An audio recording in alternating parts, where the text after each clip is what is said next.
Saya ada di dalam bersama dengan kelompok massa yang di sini. Oke.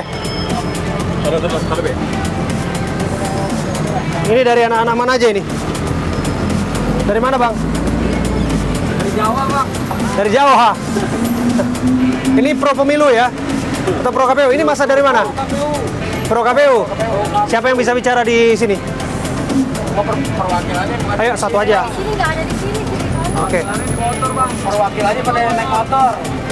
Nah, kelihatannya belum ada yang bersuara di sini, tapi yang jelas saya ada di dalam Metro Mini bersama dengan kelompok pendukung pro KPU.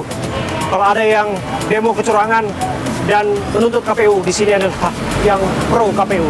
Ya, kita sudah turun dan melihat.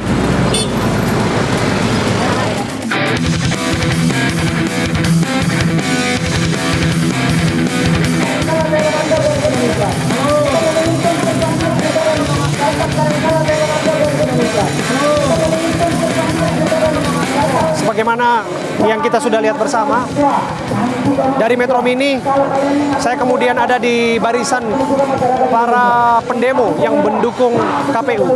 Tadi di Metro Mini kita tidak mendapatkan informasi apapun mengenai tuntutan mereka.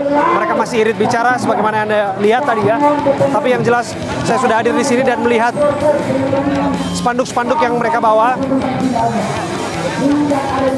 Mereka menamakan Koalisi Mahasiswa dan Pemuda Indonesia, dan mereka menyuarakan pro terhadap Komisi Pemilihan Umum. Salah satunya di sini. Pemilu sudah selesai. Mari perkuat solidaritas dan persatuan bangsa. Kemudian di sini terima kasih KPU RI, Bawaslu RI sudah menjaga pemilu 2024 dengan damai. Dan bahkan di sebelah kiri saya juga oratornya juga menyampaikan narasi pro terhadap Komisi Pemilihan Umum yang sedang melaksanakan tugasnya saat ini dalam rekapitulasi berjenjang manual hasil pemilihan umum legislatif maupun pemilihan umum presiden 2024. Dari kampus mana? Mas, dari kampus mana? Gunadharma, Bang. Kawan-kawan mahasiswa datang ke sini dan memberikan dukungan terhadap KPU, apa maksudnya? Ya, kita ngedukung KPU, Bang, terhadap pemilu 2024 ini. Di tengah bahwa ada dugaan kecurangan, di tengah bahwa ada tudingan anggapan bahwa pemilu yang berlangsung tidak adil, bagaimana Anda menilainya? Ya, kita jangan terpancing dengan isu-isu yang tidak penting, Bang. Gitu. Ya. Jadi pro tetap terhadap KPU. Ya, pro tetap terhadap KPU dan Bawaslu. Terima kasih ya. Siap.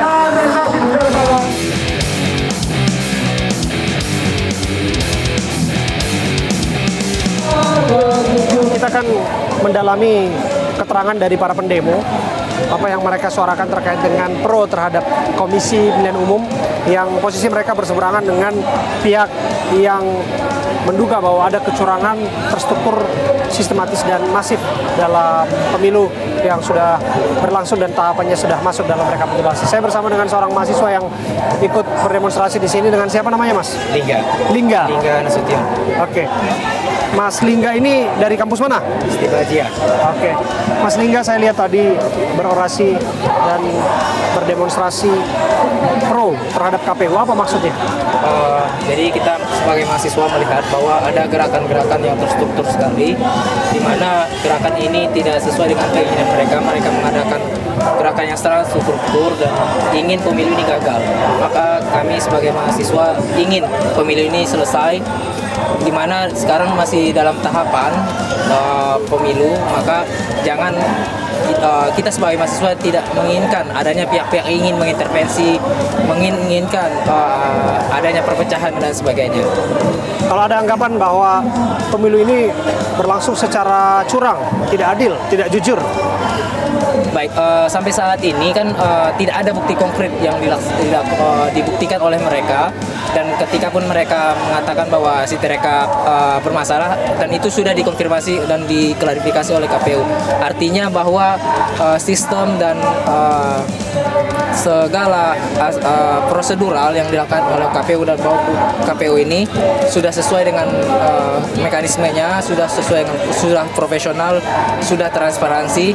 Maka ya apalagi yang harus tuntut gitu. Oke.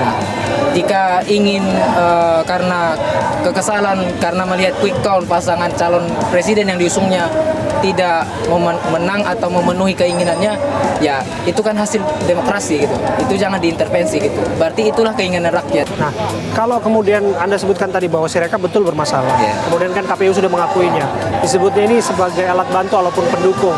Tapi alat bantu ataupun alat pendukungnya saja bermasalah dan penghitungan manual sempat dihentikan. Anda pasti ikuti itu juga beritanya karena Anda seorang mahasiswa.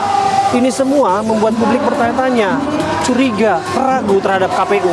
Kenapa malah Anda mendukung KPU? Jadi justru kita harus ketika kita mendapati masalah seperti yang Mas tadi sampaikan, justru kita harus penuhnya percaya kepada KPU bahwa dalam ada kesalahan sedikit pun mereka mengakuinya. Justru kita harus percaya bahwa mereka ini transparansi gitu, bukan untuk mempropaganda bahwa KPU curang, KPU melakukan manipulasi dan sebagainya. Toh buktinya mereka sudah klarifikasi gitu. Anda masih yakin sejauh ini KPU masih profesional dalam kerjanya? Saya masih yakin. Nah, jika kita tidak percaya ke KPU, lalu siapa lagi yang akan melaksanakan penghitungan suara itu?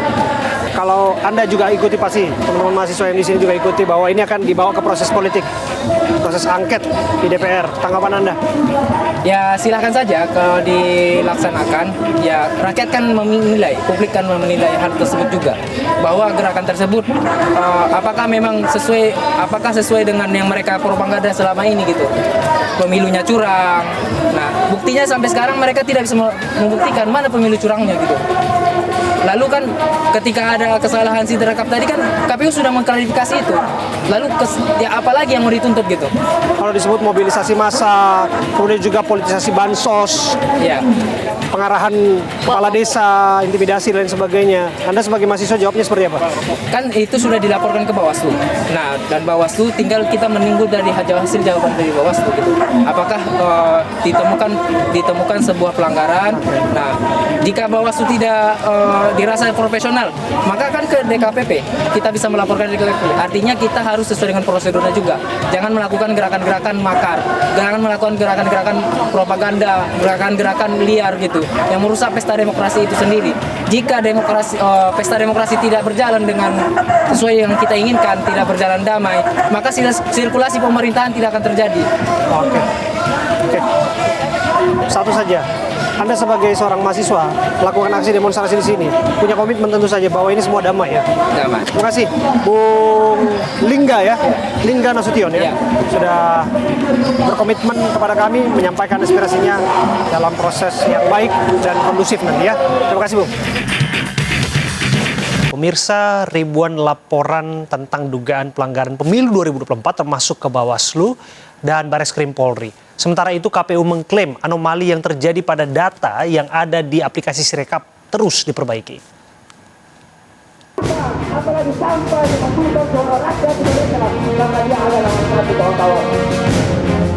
Suara lantang menyikapi situasi kebangsaan saat ini makin keras dilontarkan oleh berbagai pihak di tanah air.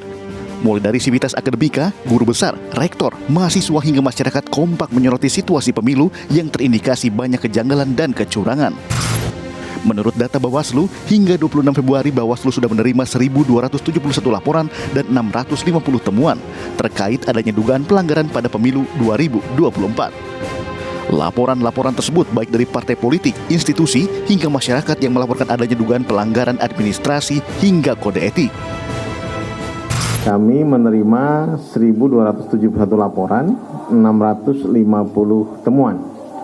Ini terbagi atas pelanggaran administrasi, dugaan pelanggaran administrasi, dugaan tindak pidana pemilu, dugaan pelanggaran kode etik penyelenggara pemilu, dan juga dugaan pelanggaran hukum lainnya.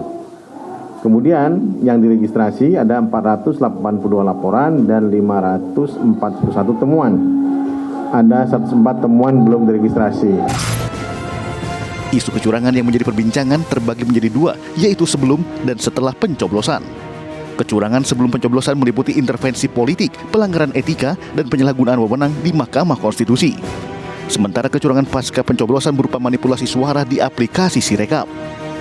Komisi Pemilihan Umum mengklaim anomali yang terjadi pada data yang ada di aplikasi Sirekap terus diperbaiki. Yang pertama, pada dasarnya teman-teman KPPS setelah memfoto formulir C hasil plano di TPS yang ada angka telinya itu kemudian dikirim ke data center KPU. Dan kemudian dari situ dibaca oleh sistem atau Sirekap itu dan kemudian dipublikasikan fotonya dan juga angka hasil pembacaan dari foto tersebut. Itu diupdate terus.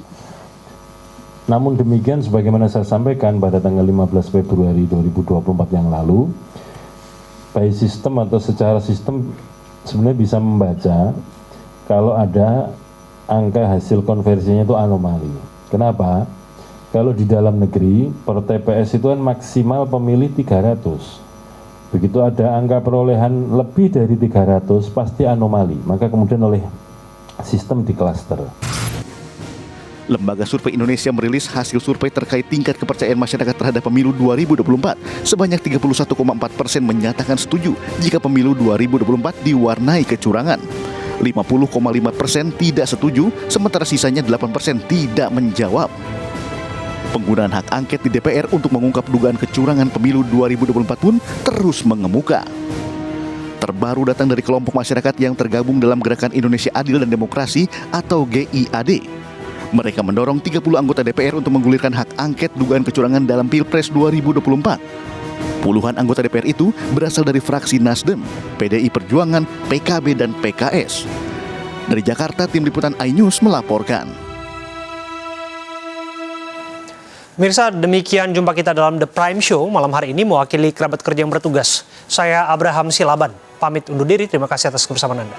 Sampai jumpa.